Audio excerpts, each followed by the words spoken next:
അപ്പൊ ഈ ഒരു വണ്ടി ഇതിന് മുന്നേ നമ്മൾ വീഡിയോ ചെയ്തപ്പോ വർക്ക് നടന്നുകൊണ്ടിരിക്കുവായിരുന്നല്ലേ? വർക്ക് നടന്നുകൊണ്ടിരിക്കുവായിരുന്നു. അന്ന് നമ്മൾ ആ വീഡിയോയിൽ പറഞ്ഞിട്ടുണ്ട്. അപ്പൊ ബ്രോ ഈ വണ്ടിക്കകത്ത് എന്തൊക്കെ വർക്ക് കാര്യങ്ങളൊക്കെയാണ് ചെയ്തേക്കുന്നത്? Hello guys, welcome back our channel. അപ്പൊ നമ്മൾ ഇന്ന് വന്നേക്കുന്ന വീഡിയോ എന്ന് വെച്ച് കഴിഞ്ഞാൽ ഒരു സിയാസിനകത്ത് ചെയ്ത വർക്കിനെ കുറിച്ചുള്ള ഒരു ഡീറ്റെയിൽഡ് വീഡിയോ ആണ്. അപ്പൊ നമുക്ക് നമ്മളെ നേരെ വീഡിയോയിലേക്ക് പോവാം. ഇതിപ്പോ നമുക്ക് വർക്കിന് വന്നേക്കാൻ നമ്മുടെ ഒരു ഫ്രണ്ടിന്റെ വണ്ടി തന്നെയാണ്.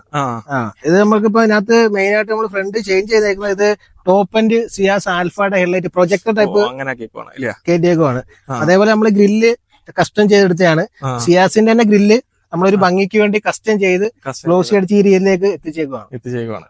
പിന്നെ അപ്പൊ ഈ ഒരു മോഡൽ വേരിയന്റ് വരുമ്പോഴെന്ന് വെച്ച് കഴിഞ്ഞാൽ സ്കേർട്ട് വരത്തില്ല, അത് നിങ്ങൾ സെപ്പറേറ്റ് ആഡ് ചെയ്തിട്ടുണ്ട്? സ്കേർട്ട് നമ്മൾ സെപ്പറേറ്റ് ആഡ് ചെയ്താ. സിയാസിന്റെ തന്നെ ടോപ്പിന്റെ ഒറിജിനൽ സ്കേർട്ട് തന്നെ ABS പ്ലാസ്റ്റിക് തന്നെ നമ്മൾ ഞാൻ ആഡ് ചെയ്തേക്കും. പിന്നെ ഒരു ട്രൈ കളർ ഫോഗ്ലൈറ്റ് ആഡ് ചെയ്തേ. ഫോഗ്ലൈറ്റ് ഇത്രയും വർക്കും കാര്യങ്ങളാണ് ഈ ഒരു വാഹനത്തിന്റെ ഫ്രണ്ടിൽ ചെയ്തേക്കുന്നത്. പിന്നെ നമുക്ക് ആ ഒരു വാഹനത്തിന്റെ സൈഡ് പ്രൊഫൈലിൽ എന്തൊക്കെ വർക്ക് കാര്യങ്ങൾ ചെയ്തിട്ടുണ്ട് നമുക്ക് നേരെ വീഡിയോയിലേക്ക് നോക്കാം. നമ്മള് സൈഡിലോട്ട് വരുവാണെങ്കിൽ നമ്മളത് ചെയ്തിട്ടുള്ള മെയിൻ ആയിട്ട് 17 ഇഞ്ച് അലോയ് ആണ് അത് ആഡ് ചെയ്തിട്ടുള്ളത്. ലോ പ്രൊഫൈൽ ടയർ, മിഷീലിന്റെ ഒരു ടയർ നമ്മൾ ചെയ്തിട്ടുണ്ട്. അലോയ് നമ്മള് പെയിന്റ് ചെയ്താണ്. നമ്മള് സെക്കൻഡ് അലോയ് എടുത്ത് പെയിന്റ് ചെയ്തതാണ്. അതേപോലെ നമ്മളൊരു സൈഡ് സ്കേർട്ട് ഇതിനകത്ത് കൊടുത്തിട്ടുണ്ട്.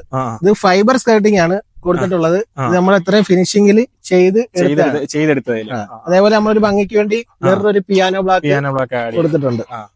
അപ്പൊ ഇത്രയും വർക്കും കാര്യങ്ങളൊക്കെയാണ് ഈ ഒരു സൈഡ് പ്രൊഫൈലിൽ വണ്ടിക്ക് അത് ചെയ്തേക്കുന്നത്. അപ്പൊ നമുക്ക് നേരെ വണ്ടിയുടെ റിയർ എൻഡിലേക്ക് പോവാം, എന്തൊക്കെ വർക്ക് കാര്യങ്ങളൊക്കെയാണ് ചെയ്തേക്കുന്നത്. നമ്മള് ബാക്കിലേക്ക് നോക്കുകയാണെങ്കിൽ നമ്മളിനകത്ത് ആഡ് ചെയ്തേക്കുന്ന ഒരു സിയാസിന് വരുന്ന ഒരു ആഫ്റ്റർ മാർക്കറ്റ് സ്പോയിലറിനകത്ത് ആഡ് ചെയ്തിട്ടുണ്ട്. അതേപോലെ ഒരു ഇൻഡിക്കേറ്റർ, ഒരു മാട്രിക്സ് ടൈപ്പ് ഒരു ആരോ റൈറ്റ് ഇൻഡിക്കേറ്റർ ഇൻഡിക്കേറ്റർ ആഡ് ചെയ്തിട്ടുണ്ട്.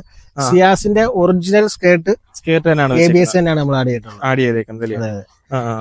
അപ്പൊ ഈ ഒരു സ്പോയിലർ ഇതിനകത്ത് കാണാൻ അത്യാവശ്യം നല്ലൊരു ലുക്ക് വരുന്നുണ്ട്, നല്ല ഭംഗി. ഇത് അങ്ങനെ കാര്യം എന്ന് പറയാൻ വണ്ടിയുടെ കളർ വൈറ്റ് കളർ, പിന്നെ അതുപോലെ തന്നെ ഈ ഒരു സ്പോയിലർ ബ്ലാക്ക്, ഒരു യൂണീക്ക് ആയിട്ടുള്ള ഒരു ലുക്ക് കാര്യങ്ങളൊക്കെ ഉണ്ട് ഈ ഒരു വാഹനത്തിനകത്ത് കാണാനായിട്ട്.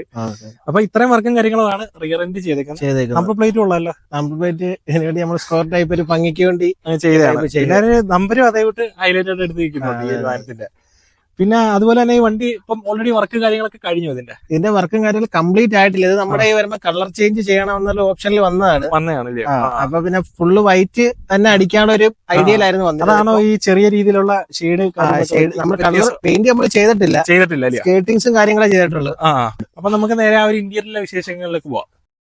അപ്പൊ ബ്രോ ഇന്റീരിയർ എന്തൊക്കെ വർക്ക് കാര്യങ്ങളൊക്കെയാണ് ചെയ്തേക്കുന്നത്? ഇന്റീരിയറിലോട്ട് വരുവാണെങ്കിൽ നമ്മളൊരു സ്റ്റിയറിംഗ് ഗ്രിപ്പ് ആഡ് ചെയ്തിട്ടുണ്ട്. അതേപോലെ ഒരു ആംബിയൻസ് ലൈറ്റ് ചെയ്തിട്ടുണ്ട്. അപ്പൊ ഇത് എങ്ങനെ ആപ്പ് വഴി? ഇത് ആപ്പ് വഴി നമുക്ക് ഏത് കളർ വേണോ ആ കളറിൽ ഇടാം. മൾട്ടി കളർ ആയിട്ട് ഉപയോഗിക്കാം, ഏത് കളറും. ഇത് നമുക്ക് 4 ഡോർ പാഡിൽ വേണമെങ്കിൽ അങ്ങനെ കൊടുക്കാം. ഇത് കസ്റ്റമറുടെ അഭിപ്രായ പ്രകാരം ഈ ഒരു രീതിയിൽ മാത്രം ഇവിടെ ചെയ്തിട്ടുള്ളൂ. ആഡ് ചെയ്തിട്ടുള്ളൂ. പിന്നെ വരുമ്പോ നമ്മൾ മെയിൻ ആയിട്ട് ചെയ്തേക്കുന്ന സീറ്റ് ആണ്. ഈ ഡാഷ്ബോർഡിന്റെ കളറിന് അനുയോജ്യമായ കസ്റ്റമറുടെ ഒരു നിർദ്ദേശപ്രകാരമാണ് ഈ ഒരു കളർ സീറ്റ് ആഡ് ചെയ്തിട്ടുള്ളൂ. ടൈ സപ്പോർട്ടും കാര്യങ്ങളൊക്കെ കൊടുത്ത് നല്ല രീതിയിൽ ഇരിക്കാൻ പറ്റിയ ഒരു നല്ല സീറ്റാണ്. ഇത് നാപ്പ മെറ്റീരിയൽ ആണ് ഇതിനകത്ത് കൊടുത്തേക്കുന്നത്. Same material. അത് കണ്ടിട്ട് തന്നെ ഈ സീറ്റിലോട്ട് പോയത്. ഈ ഒരു മെറ്റീരിയൽ ചെയ്തെടുക്കാന്ന് പറഞ്ഞു. പിന്നെ വേറെ എന്തൊക്കെയാ സ്റ്റീരിയോ ഒക്കെ വരുമ്പോ ഏതാണോ? സ്റ്റീരിയോ ലാൻകാസ്റ്ററിന്റെ സ്റ്റീരിയോ ആണ് ആഡ് ചെയ്തിട്ടുള്ളത്. ഇത് നമ്മള് കുറച്ച് മുന്നേ ചെയ്തതാണ്. ഇപ്പൊ ഇത് ഡയമണ്ട് 2K ചെയ്യാൻ വേണ്ടി അത്രയും വർക്കും കാര്യങ്ങളൊക്കെയാണ് ഇന്റീരിയർ ആഡ് ചെയ്തേക്കുന്നത്. ഒരു സുസുക്കിയുടെ ഒരു ചെറിയ ഒരു ടാഗും ആഡ് ചെയ്തു. ഇനി വർക്കിനകത്ത് കൂടുതൽ ചെയ്യാൻ പോകുന്നതേ ഉള്ളൂ. ഇത് നമ്മളൊരു ഫുള്ള് കളർ ചെയ്യാൻ വേണ്ടിയായിരുന്നു എടുത്തത്, വൈറ്റ് തന്നെ. അപ്പം വർക്ക് ചെയ്തു വന്നപ്പോ കസ്റ്റമർക്ക് ഇന്നോയുടെ കളർ ചേഞ്ച് ഒക്കെ കണ്ടപ്പോഴേ കളർ ചേഞ്ച് ചാഞ്ചാട്ടം വന്ന് അങ്ങനെ തൽക്കാലം സ്കേർട്ടിങ്സും കാര്യങ്ങളൊക്കെ വെച്ച് അത് മാത്രം ഒന്ന് പെയിന്റ് ചെയ്ത് ഒരു കുറച്ചൊരു 1 മന്ത് ടൈം വേണം പുള്ളിക്ക്. അപ്പൊ ആ ഒരു ടൈമിലേക്ക് വേണ്ടിയാണ് ഈ ഒരു കണ്ടീഷനിൽ ആക്കിയിട്ടേക്കുന്നത്. ഉടനെ തന്നെ ഒരുപാട് വർക്കും കാര്യങ്ങളും ചെയ്യാനുണ്ട്. ടെയിലൈറ്റ് ഉൾപ്പെടെ കസ്റ്റം ടെയിലൈറ്റ് ഉൾപ്പെടെ ആഫ്റ്റർ മാർക്കറ്റ് ഇതിന് കിട്ടാനില്ല. നമ്മള് ചെയ്യണം, കസ്റ്റം ചെയ്തെടുക്കണം. അല്ലെങ്കിൽ ടോപ്പ് എൻഡിന്റെ ഈ ടൈലറ്റിന്റെ വർക്ക് കാര്യങ്ങളൊക്കെ എടുത്ത് ചെയ്ത് കൊടുക്കാം. കസ്റ്റമർക്ക് എടുത്ത് നമുക്ക് കസ്റ്റം ചെയ്ത് കൊടുക്കാൻ പറ്റും. അപ്പൊ നിങ്ങളുടെ ഒരു വാഹനത്തിന് ടൈലറ്റ് കസ്റ്റം ചെയ്യണമെന്നുണ്ടെങ്കിൽ ഇവിടെ എത്തിച്ചാൽ മതി, വേണ്ട രീതി കൈകാര്യം ചെയ്ത് തരുന്നതായിരിക്കും. അപ്പൊ ഈ ഒരു വാഹനത്തിന്റെ കളർ ഇതുവരെ ഡിസൈഡ് ചെയ്തിട്ടില്ല, ഫുള്ള് കളർ ചേഞ്ചിങ് ആണ് ഉദ്ദേശിക്കുന്നത്. അപ്പൊ നിങ്ങളുടെ അഭിപ്രായത്തിൽ ഏത് കളറാണ് ഈ ഒരു വാഹനത്തിന് മാച്ച് ആവുന്നതെന്ന് കമന്റ് ചെയ്യുക. നമ്മുടെ ഇന്നോവയുടെ ഒരു വീഡിയോ ചെയ്തതിന് ശേഷം പിന്നെ എൻക്വയറീസ് കാര്യങ്ങളൊക്കെ വരുന്നുണ്ടായിരുന്നു. ഒരുപാട് എൻക്വയറി കാര്യങ്ങൾ വരുന്നുണ്ട്. കൂടുതൽ നമുക്ക് മലപ്പുറം, കോഴിക്കോട്, കണ്ണൂർ സൈഡിൽ മലബാർ സൈഡാണ് കൂടുതലും. അപ്പൊ നിലവിൽ നമുക്കൊരു ഇന്നോവ വന്ന് ഗ്യാരേജിലുണ്ട്.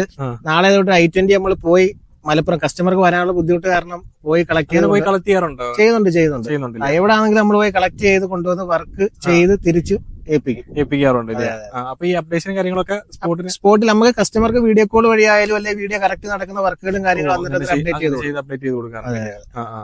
പിന്നെ അതിനുശേഷമാണ് ഈ ഒരു വണ്ടിയുടെ കളർ മാറ്റണമെന്നുള്ളൊരു ഇന്നോവയുടെ കളർ ചെയ്തതിനു ശേഷമാണ് ഈ ഒരു വണ്ടി കളർ ചേഞ്ച് ചെയ്യണമെന്നൊരു ആഗ്രഹം ആഗ്രഹത്തിൽ വന്നത്. അങ്ങനെ ഒരു 1 മന്തിനുള്ളിൽ ചെയ്യാനുള്ള ഒരു പ്ലാനിങ്ങിലാണ്. പിന്നെ ഈ വണ്ടിക്ക് എക്സോസ്റ്റ് കാര്യങ്ങളൊക്കെ ചെയ്ത് അങ്ങനെ എക്സോസ്റ്റും കാര്യങ്ങളെല്ലാം ചെയ്യുന്നുണ്ട്. A to Z വർക്ക് നമ്മൾ ചെയ്ത് കൊടുക്കാറുണ്ട്. അപ്പൊ ഈ ഒരു വീഡിയോ ഇവിടെ അവസാനിക്കുകയാണ്. അടുത്തൊരു വീഡിയോയിൽ കാണുന്നതും വരെ സൈൻ ഔട്ട്.